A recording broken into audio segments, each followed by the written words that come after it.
Hai, Dev di sini. Hari ini gue mau nge-review film 5 cm per second dari Makoto Shinkai Sensei. Kalau kita ceritain apa sih anime ini, ceritain tentang apa? Ceritanya tentang dua anak, namanya Takaki dan juga Akari. Takaki dan Akari itu sahabatan dan mulai berteman sejak sekolah dasar. Sejak itu mereka jadi dekat karena ketemu di sekolah dasar, karena sama-sama punya kesamaan. Dua-duanya nggak bisa sering-sering main di luar karena sama-sama lemah dan suka sakit-sakitan. Jadi mereka lebih senang ngabisin waktunya di perpustakaan. Sampai akhirnya mereka mulai beranjak dewasa. Pas mau masuk SMP, sayangnya mereka terpaksa terpisah karena Akari didaftarkan sama orang tuanya untuk masuk SMP yang lain. Padahal tadinya Akari dan Takaki sudah janjian untuk masuk SMP yang sama. Sejak saat itu mereka terpisah dan harus berkirim kabar lewat surat terus menerus. Akhirnya karena sudah terlalu lama, mereka akhirnya memutuskan untuk bertemu setelah 1 tahun sejak perpisahan mereka.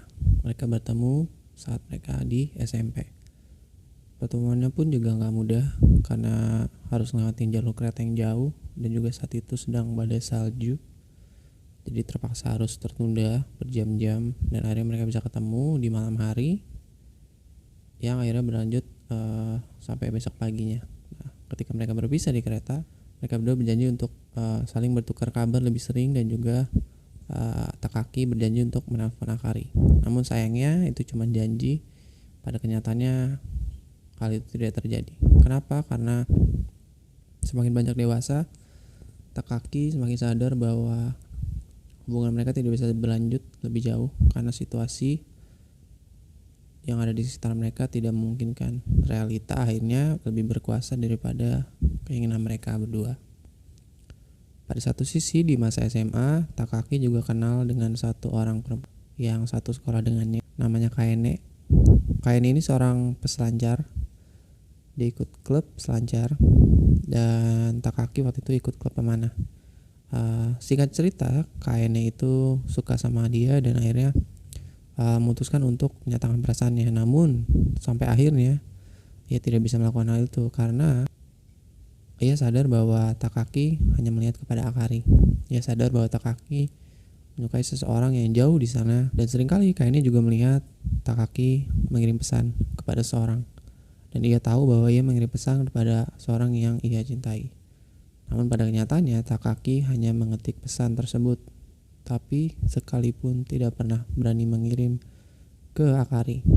Sejak saat itu mereka putus berkomunikasi dan Takaki serta Akari melanjutkan hidup mereka masing-masing. Nah, apa sih yang keren dari cerita ini? Yang pertama dari visualnya. Visualnya tuh top banget. Makoto Shinkai Sensei selalu punya caranya tersendiri untuk membuat animasi yang luar biasa detail dan luar biasa memanjakan mata kalian. Kalian pasti akan bertanya, selama film berlangsung, ini sebenarnya animasi atau film nyata? Tidak hanya visualnya yang memanjakan, tapi juga audionya, suaranya juga memanjakan. Setiap efek dari film ini lebih kepada ambient sound. Jadi sangat-sangat ditekankan suara-suara natural di alam seperti suara hujan, suara tapak kaki, suara angin, suara burung berkicau di pagi hari, suara aliran sungai. Selama film, gue yakin kalian pasti sangat-sangat tenang dan rileks rasanya. Dengan begitu, itu akan membantu kalian untuk lebih fokus kepada ceritanya. Dampak dari cerita ini kepada penonton, dampaknya gede banget, gue bilang. Kenapa gede? Karena di film ini kita jadi sadar bahwa bukan kadang, sering kali keinginan kita selalu berbentur dengan realita. Apa aja? Dari mimpi, sampai orang yang kita suka, sampai sebuah keinginan kecil untuk pergi ke suatu tempat. Kadang sering kali gagal, karena kenyataannya banyak sekali hambatan.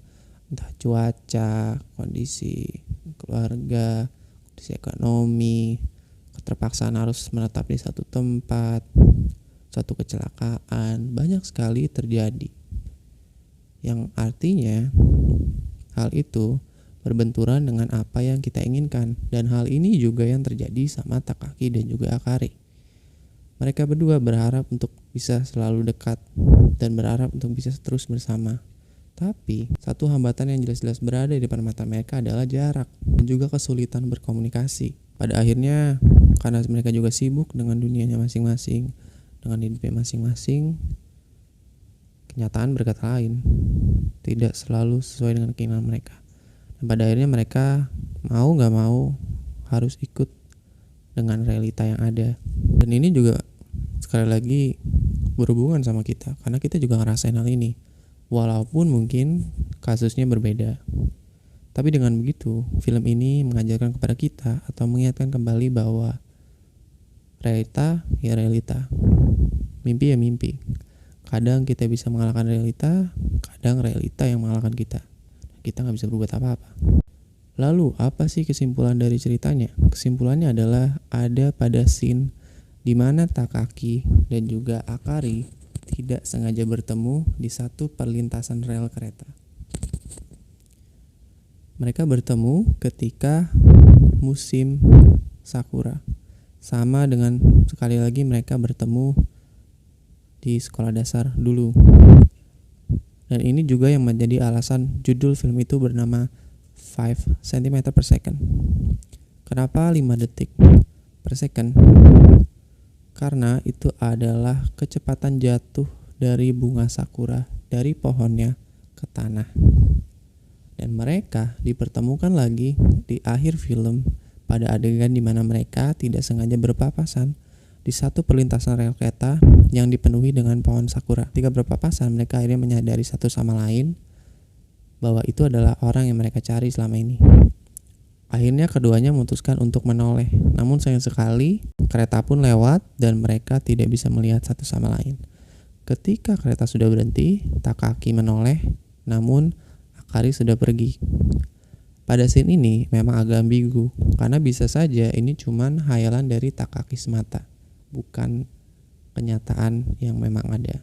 Atau kalau memang ini nyata, mungkin Akari memutuskan untuk pergi, karena ia sadar bahwa dirinya telah lama move on atau telah lama melupakan Takaki dan menganggapnya sebagai bagian dari masa lalunya, bagian dari masa kecilnya.